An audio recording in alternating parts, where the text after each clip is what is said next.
In my fondest Shabbat memory, I'm standing on a chair at my grandparents' house. It's Friday night, and like every other Friday night since the week after I was born, my parents and I have come for Shabbos dinner. In the memory, I'm 4, maybe 5 years old. I'm standing on a chair so that my grandfather can place his hands on my head for my weekly blessing. Before he whispers the words in my ear in his gentle voice with its faint German accent, I do something that surprises him. I place my hands on his head too. My Opi, German for grandfather, smiles at me, and then we bless each other. From then on, we start Shabbat in this way. My father jokingly names this ritual cross blessing. And it continues every week for the rest of my grandfather's life. Even now, though he has been gone more than 20 years, I feel as though we are still blessing each other. The words my grandfather and I use to bless each other are the words Jewish parents and grandparents have used to bless their children for millennia. The words of the priestly blessing, which are found in this week's portion.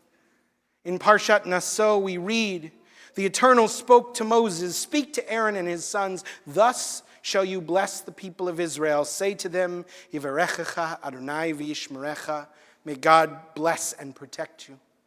Ya'er Adonai panav elecha v'chunecha, may God's light shine on you and be gracious to you. Yisa Adonai panav elecha v'yasim lecha shalom, may God lift up God's face to you and grant you peace.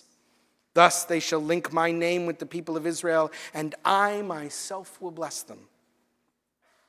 Throughout the centuries, people have marveled at the simple but powerful structure of the priestly blessing. 3 words in the first line, 5 in the second, 7 in the third. What Bible scholar Jacob Milgram calls a rising crescendo, a sense of ever-increasing blessing. The first line speaks to our most basic needs. The rabbis say that the blessing here is material. May we be blessed with abundance. May our physical needs be met. And may we be protected. May we be safe and secure. The second line is interpersonal. Grace is what we offer to other people and what we hope to receive from them. As Rabbi Jonathan Sachs explains, here we are asking God to give us some of God's grace to us and to others so that we can live together without the strife and envy that can so easily poison relationships. And then, in the third line, we ask God to turn God's face to us. This is to be seen and known on the deepest level. Rabbi Sachs offers this parable. A crowd of people have gathered on a hill by the sea to watch a great ship pass by. A young child is waving vigorously. One of the men in the crowd asks him why. He says, "I am waving so the captain of the ship can see me and wave back." "But," said the man, "the ship is far away and there's a crowd of us here. What makes you think the captain can see you?" "Because," said the boy, "the captain of the ship is my father. He will be looking for me among the crowd." This is what we hope for from God. Even in moments where God feels distant, we wish to feel like God sees us standing on the shore, not just seeing the group, but seeing us individually. Rabbi Sachs points out that there are nearly 8 billion people on this planet and asks, what makes any of us more than a face in the crowd, a wave in the ocean, a grain of sand on the seashore? The fact that we are God's children. God turns God's face to us. God cares. All this year, my chavruta, my study partner, and I have been studying the works of Martin Buber, the great 20th century Jewish philosopher. And the work of his that comes up the most is I, Thou. It was his book in which he laid out his central philosophy of his life.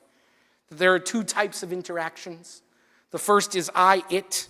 These are the surface level conversations. We view the other transactionally. They are a means to an end. They are something we want, nothing more. This is checking out at the grocery store and realizing only as you walk away that you and the cashier never made eye contact. And then there is the second kind of interaction, I, Thou. This is where we encounter the other in all their depth. This is where we see each other, truly see each other, and acknowledge the fullness of each other's existence. He calls it I, thou, because in these interactions we encounter not just another person, but some piece of the divine. It is one thing to say we are created in God's image. It is another to see that image when we look into another's face. That is the power of I, thou. When we meet people in this way, they can feel God lifting God's face to them. It requires presence. You cannot absent-mindedly enter into I, thou. We will not reach I, thou if we are in a rush. First, you must attend to the other, and only then might you sink deeper into relationship. Cantor Josh Breitzer points out that in the second and third lines of the priestly blessing, there is a relatively rare cantillation mark. The vertical line is called a pasek. It indicates a small pause. The very act of reciting this blessing encourages us to slow down, to pause, to take a breath. The blessing itself calls us into presence. This is the kind of presence I learned from my grandfather. If he had just placed his hands on my head and rushed into the blessing, I would never have the chance to place my hands on his head. But he didn't rush. He took a minute to look me in the eyes first. He took a breath. It was only in this breath that I could reach my hands up to. He lifted his face to me, and I did the same for him. Like me, Martin Buber learned presence from a grandparent, his grandmother, Adele. Martin had a troubled childhood. His parents separated when he was 3. A year later, his mother walked out on him without warning or explanation. Young Martin stood at the window and watched as she walked away and never looked back. He was taken in by his grandparents. Much of the work of Martin's education fell to Adele. She had taught herself to read German in secret, in defiance of the rule that forbid Jewish girls from reading so-called alien literature. She instilled her love of learning in Martin. She made sure her grandson had tutors and learned to speak German, Hebrew, Yiddish, Polish, English, French, and Italian, and to read Spanish, Latin, Greek, and Dutch. Adele was the model of presence. In every conversation with anyone, she demonstrated the value of I, thou, long before Martin coined the term. She was always listening intently and speaking kindly. Decades later, when Martin was himself a grandfather, he operated on the same model. He insisted that his grandchildren be fully attentive when he spoke to them. Grandparents in the room, listen up. He would ask them how they were doing, and if, like any child, they would respond with something simple like, I'm fine, and start to walk away, he would not let them leave until they had a better answer. No, he would say, I really want to know how you are. Tell me in detail. He offered presence and expected it in return. This is the presence required for a blessing. It is an openness. Rabbi Shai Held notes that in the verse after the priestly blessing, God says, thus I myself will bless them. The priest stands and offers these words to the people, but the blessing does not come from them. It comes through them. They are not a source of blessing, but rather a conduit. Rabbi Held says that this is an important lesson about the nature of blessings.